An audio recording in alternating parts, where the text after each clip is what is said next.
Hola, queridos y queridas agricultores y agricultoras del Prodesal de Copiapó. En este video vamos a hablar de los factores ambientales que inciden en la elaboración de sus almácigos. Esto es sumamente importante porque cuando hablamos de factores ambientales estamos hablando de todos los factores que van a influir en el proceso de germinación una vez que estas bandejas estén rellenadas, sembradas y regadas. Deben irse a un lugar en donde podamos cuidar de estos factores que vamos a mencionar. ¿Por qué es sumamente importante hablar de estos factores? Es porque conociendo los factores y posiblemente a lo que van a estar expuestos, nos va a permitir tomar decisiones en base a la construcción de esta almaciguera o este invernadero, algún túnel que podamos habilitar dentro de un mesón si es que no tenemos muchos recursos.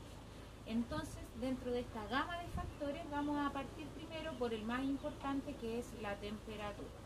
La temperatura siempre va a ser determinante para ver qué tipo de cultivo o especie vamos a hacer crecer en diferentes temporadas, ya que cada uno de ellos tiene requerimientos distintos de temperatura. Pero antes de hablar de estos requerimientos y de mencionar específicamente cuánto necesitamos de cada uno de ellos, tenemos que hablar sobre los tipos de temperatura, que son conceptos que probablemente de repente que podamos escuchar o que podamos leer y necesitamos clarificar para ordenar de qué se trata. Muchas veces escuchamos hablar de la temperatura umbral. Esta temperatura umbral quiere decir que es el límite, puede ser el límite más bajo o el límite más alto. ¿Y por qué pasa esto? Muchas veces nosotros pensamos que la temperatura pueda tener un comportamiento lineal en función y relacionado con el crecimiento del cultivo. Nosotros pensamos muchas veces que las plantas a mayor temperatura se van a comportar mejor, van a crecer más rápido. Y muchas veces nos equivocamos debido a que la temperatura no tiene un comportamiento lineal. ¿Qué quiere decir esto? Que el crecimiento de mi planta no va a ser mayor siempre a mayor temperatura. Este comportamiento de las plantas y su crecimiento tiene la forma de una campana, y esta campana tiene puntos más bajos y puntos más altos. Las temperaturas umbrales es las temperaturas mínimas en que la planta tanto puede comenzar a nacer y empezar su ciclo de crecimiento, como a su vez también es la temperatura tope de resistencia. Quiere decir que después de ese umbral que nosotros atravesamos, la planta sufre daño y termina muriendo. Otra de las temperaturas es la temperatura óptima. ¿Qué quiere decir? Esta temperatura óptima siempre se va a mover entre un rango de temperatura. Hablemos de 18, 22 grados, 18, 20 o incluso a veces 20 y 25.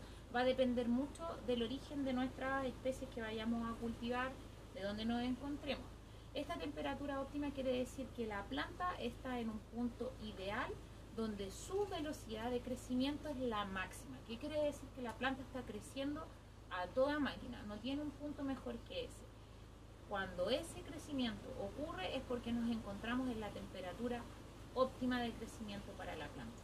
Pero también, por otro lado, encontramos las temperaturas máximas. Las temperaturas máximas, cuando nos acercamos a ella, quiere decir que una vez que sobrepasemos esa temperatura umbral, esa temperatura máxima que tenemos de soporte, las plantas pueden comenzar con desórdenes fisiológicos, como en el caso de las lechugas, que cuando superan los 30 grados Celsius, la planta recibe una señal de que algo no anda bien, de que no va a soportar, tira su tallo floral y la lechuga se flora teniendo muy pocas hojitas y ganando muy poco peso. Lo mismo puede suceder cuando llegamos a una temperatura muy baja, por ejemplo, situando de nuevo las lechugas, menos 6 grados bajo cero, la lechuga sufre un daño de helada. Este daño de helada del cual nosotros hablamos consiste en que el agua que se encuentra dentro de la célula de estas plantas se congela, y al congelarse aumenta su volumen, produciendo que la célula en sí se rompa. Y al romperse todas estas pequeñas células de manera interna, nosotros empezamos a ver cómo la planta tiene heridas, pero esas heridas son internas. Por eso que el daño a helada es un punto irreparable. después de eso nosotros no podemos recuperar la planta. Otro factor que se relaciona, que es sumamente importante con la temperatura, es la humedad relativa. Y la humedad relativa, si tuviésemos que definirla y contar qué se refiere, la humedad relativa no es más que la cantidad o el contenido de agua que puede tener una masa de aire de algún lugar en el que nos encontremos. Por eso que la humedad relativa, cuando dan el pronóstico del tiempo en el verano, es muy baja, y por otro lado en el invierno es muy alta. ¿Qué quiere decir esto? Que la cantidad de agua que tiene el aire en invierno es mayor que en verano. ¿Y por qué será eso? Ese contenido de agua está directamente relacionado a la temperatura ambiente. Nosotros sabemos que en verano la temperatura ambiente es mayor, por lo tanto el agua sale de la capa de aire y el aire en sí se encuentra más seco, a diferencia del invierno, que nosotros lo sentimos más húmedo. Esa es una diferencia. Pero ¿qué tendrá que ver mi humedad relativa con las plantas? Se podrán preguntar ustedes. Cuando estas plantas están en esta etapa dentro de las almacigueras, necesitan de una humedad relativa alta para que el proceso de germinación se pueda llevar a cabo. Ustedes tienen que recordar que esta etapa es la etapa más delicada en el crecimiento de una planta. Si nosotros hacemos todo bien en esta etapa, nos aseguramos un gran crecimiento y una gran fortaleza de la planta en su etapa futura dentro del campo. Es por esto que nosotros tenemos que cuidar que esa humedad relativa sea la idónea para poder tener una germinación parejita dentro de la bandeja. Y eso es lo que les quiero comentar, que por ejemplo en la familia de los tomates, de los pepinos y de los pimentones, ellos requieren una humedad relativa cercana al 50 y al 60%, que es bastante alta, ¿verdad? El melón en este caso es mucho más alta, necesita entre un 60 a un 70% para poder germinar. Y el calabacino, que nosotros a veces lo conocemos como zapallo italiano, necesita entre un 65 a un 80. Y el pepino, que es de la misma familia que el tomate, que el pimentón y que la berenjena, requiere aún más que ellos para poder germinar, requiere entre un 70 a un 90%. Muchas veces hay problemas dentro de la germinación dentro de una almaciguera o dentro del invernadero o en el lugar que los ponemos, y muchas veces porque la gente no se da cuenta que está muy seco, y la planta en esa etapa en que ya empieza a germinar, está saliendo ese cachito que nosotros conocemos como radícula, están empezando a crecer raicillas y van a salir al exterior los cotiledones. Es precisamente en esa etapa en que todo debe permanecer húmedo, muy hidratado. Si en algún momento su bandeja se llegase a secar en ese proceso, lo más probable es que la germinación no ocurra. Por eso que hablamos mucho de este factor, lo relacionamos con la temperatura, porque todos estos factores se van a dar dentro de un mismo medio, no son de manera independiente, se relacionan entre ellos, y muchas veces yo, por tratar de acomodar un factor, puedo modificar el otro. En este caso vamos a hablar de un tercer factor en esta cápsula, que es la ventilación. La ventilación no es más que hacer que la masa de aire que se encuentra en un lugar se renueve por otra. Puede ser una ventilación pasiva o natural, como la del viento que nosotros tenemos en esta zona, que hace ingreso desde un punto hacia el otro y limpia la masa de aire que nosotros podamos tener en un invernadero, ¿ya? Y también, por otro lado, existe otro tipo de ventilación, que muchas veces la ventilación natural o pasiva no es suficiente, e incluso en los invernaderos que tienen más de 20 metros, no solo me basta con tener ventanas laterales dentro del invernadero, sino que también tengo que tener cenitales. Las cenitales es el nombre que se les da a las ventanas que se encuentran en el techo del invernadero.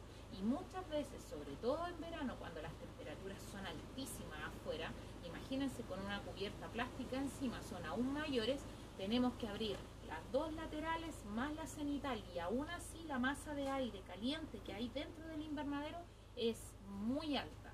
Entonces, si esa masa de aire caliente es muy alta, quiere decir que va a afectar directamente con esa temperatura a mi humedad relativa. Mi humedad relativa va a ser muy baja.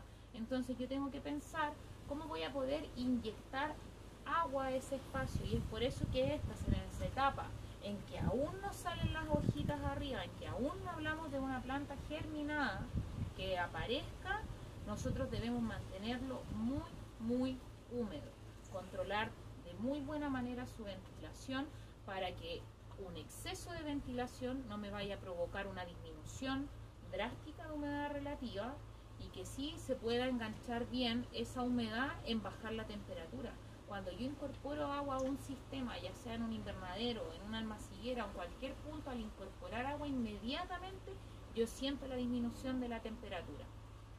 Es súper importante este punto de humedad relativa, cómo se relaciona con la temperatura y también cómo se relaciona con la ventilación de un espacio, porque a veces cuando no me alcanza o cuando a veces hay días que nosotros podemos encontrar en que no corre una gota de viento, tenemos que incorporar a este sistema ventiladores que lo que puedan hacer es impulsar el ambiente que tenemos dentro para renovarlo por otro que venga de afuera. Y hay incluso otros casos que los invernaderos tienen que incorporar extractores de aire. ¿Qué quiere decir? Que yo saco el aire de manera a través de una máquina forzada hacia afuera y se reemplaza por una masa de aire nuevo. Como también hay otros invernaderos que para poder mantener una humedad relativa tienen sistemas de aspersores. ¿Qué quiere decir? Que yo con un aspersor lo aplico o también de manera automática detecta una baja en la humedad relativa y se enciende. O muchas veces, como en la temporada de verano es muy constante que eso ocurra, la gente tiene programado estos aspersores para que cada 15 minutos empiecen a inyectar de manera automática agua al sistema, rieguen y así también la humedad relativa aumente y tengamos una mejor germinación de las plantas.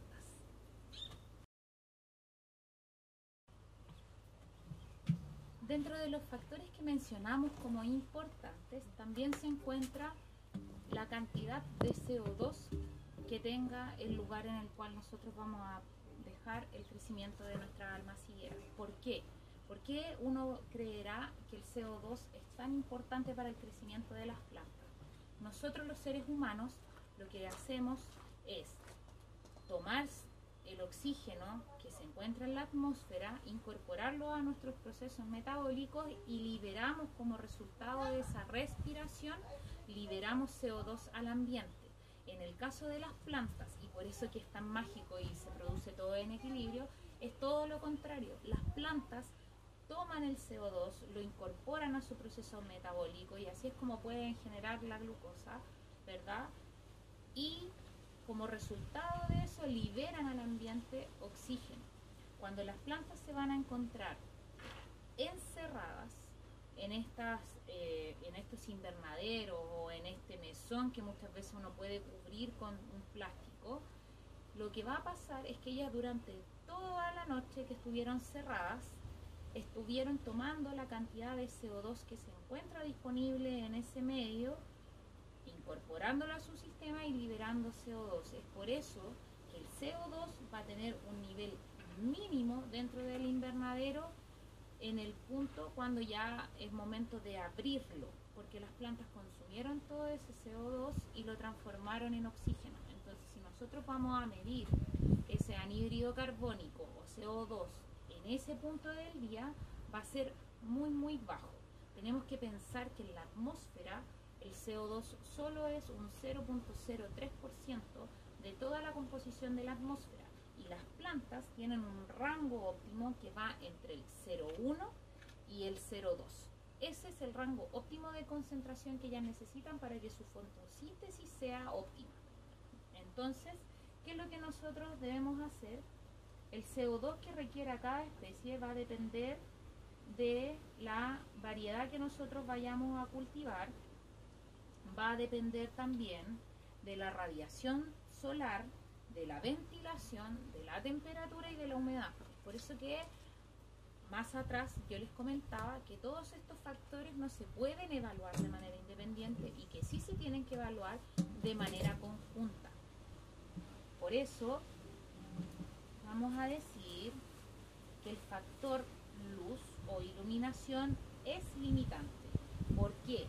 Porque cuando la luminosidad dentro de un espacio es tan alta, la planta no puede fijar más CO2. Entonces no importa el contenido que nosotros tengamos dentro de ese ambiente, sino que efectivamente va a hacer que no pueda ocurrir una fotosíntesis óptima. Por eso que tenemos que cuidar cada uno de esos factores. Y también en el video anterior, cuando estuvimos grabando sobre y hablando como de los materiales que se utilizaban para los almácigos, vimos que en la parte de atrás los tomates tenían una malla Rachel que es sombreado. Eso es para evitar, es una técnica muy simple que se incorpora para evitar el exceso de luz en las plantas. Porque muchas veces las plantas con exceso de luz, incluso siendo pequeñas o más grandes, se empiezan a corrugar y se enrollan, tratando de protegerse del exceso de luz. Entonces, la luz sí influye en la cantidad de CO2 que pueda fijar una planta. También, por otro lado, cuánta humedad relativa esté disponible, cuánta temperatura haya. Entonces, siempre hay que tratar de mantener estos factores controlados. Y la única forma de poder mantenerlos siempre controlados es tener las almacigueras dentro de un invernadero. No necesitamos un gran invernadero que sea lleno de cosas tecnológicas y sofisticadas, pero sí necesitamos controlar. Por ejemplo, si necesito inyectar humedad, tener un aspersor, tener algún sistema automático que pueda liberar agua. Si no tengo suficiente ventilación porque me encuentro en una zona donde el viento no corra de manera natural, debo pensar en incorporar ventiladores para que hagan remoción de este viento. Si veo que tengo un exceso de luz, tengo que incorporar una malla Rachel a la almaciguera o al invernadero para que pueda dar sombra en los puntos cuando el sol realmente es intratable. Si tenemos que avanzar, dentro de la elaboración de los almácigos es muy común que nosotros debamos fertilizarlos. ¿Por qué? Porque el sustrato, como lo hablamos en el video anterior, el sustrato es un medio que viene inerte, quiere decir que no trae incorporado dentro de él comida para la planta, y nosotros debemos darle esa comida y debemos hacerlo a través de soluciones que se asperjan y se ponen a través del sistema de riego. Y para eso va a haber algo súper importante que no puede ocurrir. Hay un factor que suele ocurrir en los medios, en los sustratos, que nosotros medimos a través del pH.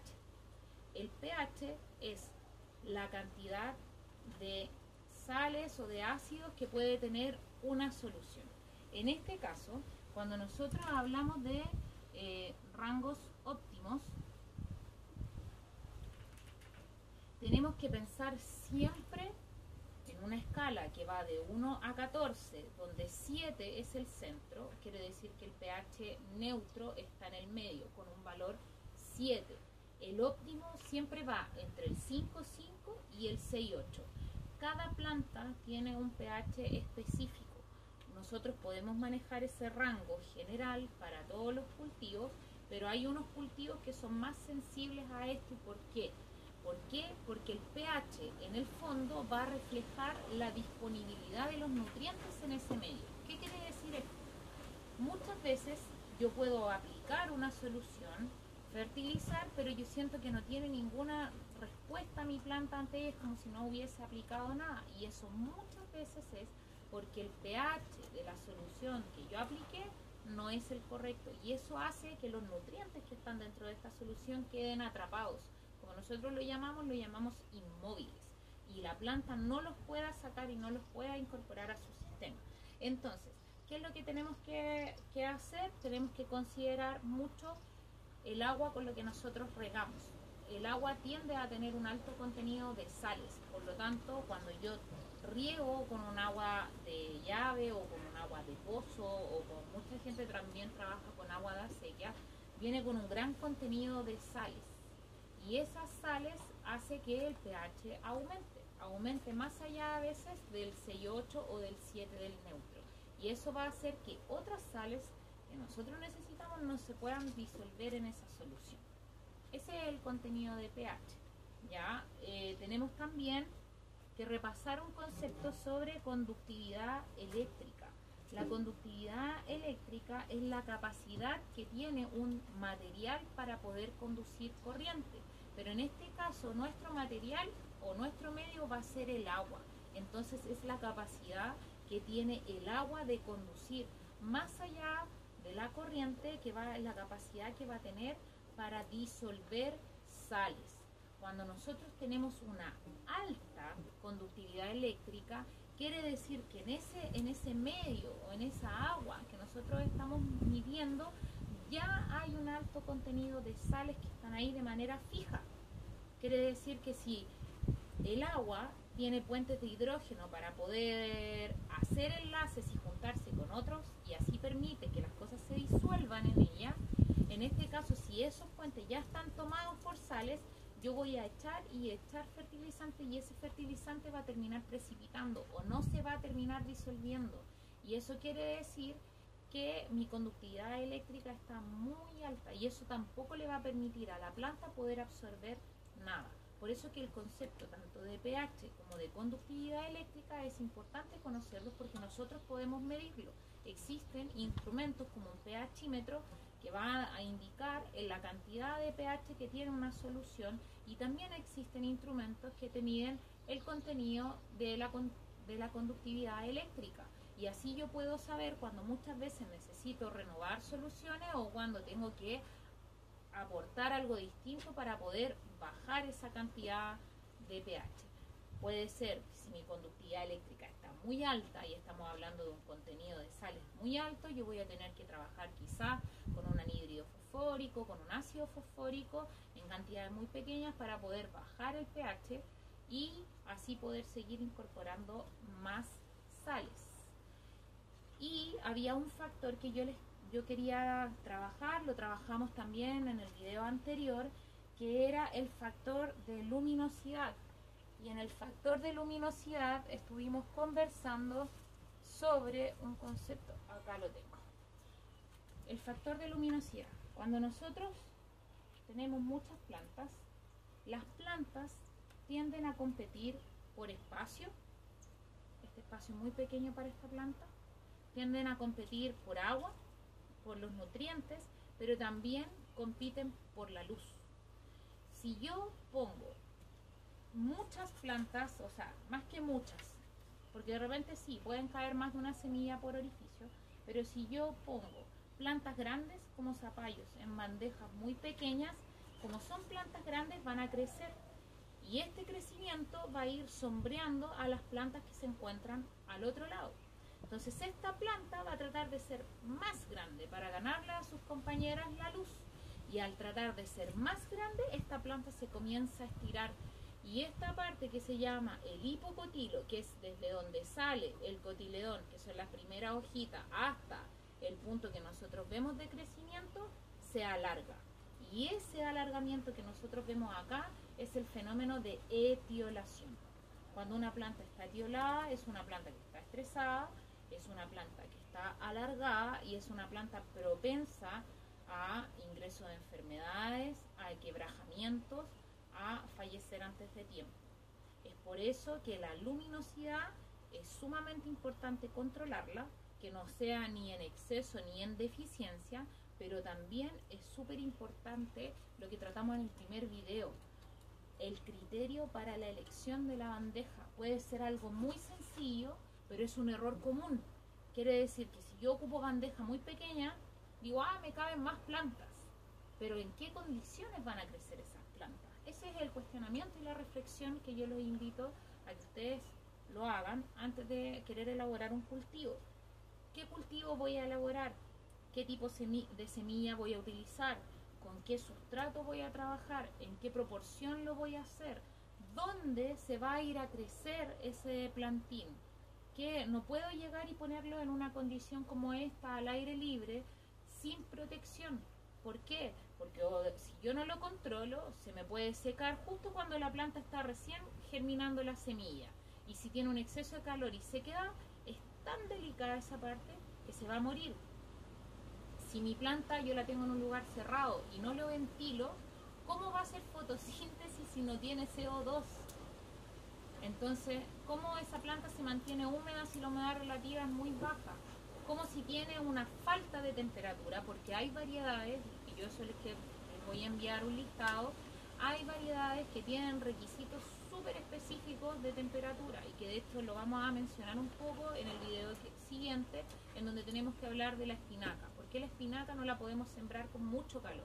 ¿Por qué? Porque la espinaca sobre los 26 grados Celsius se inhibe absolutamente toda su germinación, es sensible al exceso de calor, es todo lo contrario que lo que hemos estado viendo de estas otras plantas que son como requisitos para poder germinar y tener su proceso, necesitan de calor. En este caso la espinaca necesita de frío o de temperaturas más bajas para poder tener un desarrollo fisiológico correcto.